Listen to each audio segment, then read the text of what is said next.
미국민 1,450만 명이나 가입해 이용하고 있는 ACA 오바마케어 정부 건강보험이 중대 기로에 서고 있습니다.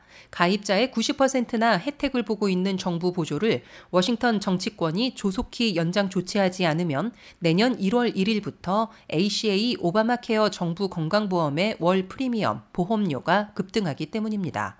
바이든 민주당이 10월 이전에 정부 보조를 연장하는 법안을 통과시키지 못하면 내년 1월 1일부터 ACA 프리미엄이 53%나 급등하게 될 것으로 나타났다고 월스트리트 저널이 보도했습니다.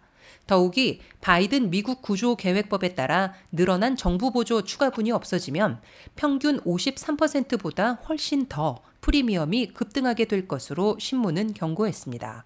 정부 보조 가운데 추가분이 없어지면 월 프리미엄은 현재 88달러에서 203달러로 132%나 급등하는 곳도 있으며 158달러는 255달러로 62%나 올라가게 되는 등 실제 인상폭이 훨씬 커질 것으로 나타났습니다. 게다가 ACA 오바마케어 정부보험의 프리미엄이 갑자기 급등하면 상당수는 아예 건강보험을 포기하고 무보험자로 다시 전락하게 될 것으로 월스트리트 저널은 예상했습니다. 바이든 민주당은 좌초된 BBB, 즉 더 나은 미국 재건법안 중에서 오바마케어 정부 보조 연장과 처방약값 낮추기 등 두세 가지는 반드시 11월 선거 전에 독자 가결한다는 방침인 것으로 신문은 전했습니다. 독자 가결에 필수적인 민주당 상원의원 50명 전원을 결집시키기 위해 척 슈머 상원대표와 조 맨신 상원의원이 현재 독자 가결안에 담을 조치들을 놓고 협상을 벌이고 있습니다. 열쇠를 쥐고 있는 조 맨신 상원의원은 처방약값 낮추기에는 적극적이지만 오바마케어 정부 보조 연구화에는 아직 결심하지 못하고 있는 것으로 알려지고 있습니다.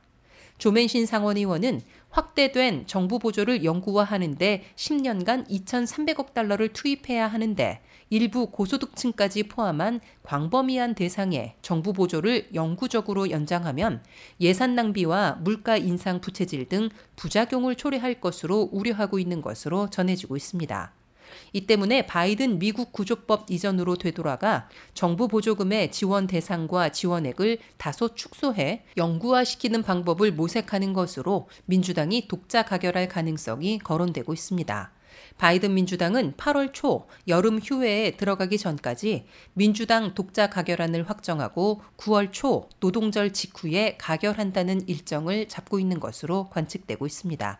WKTV 뉴스 김윤미입니다.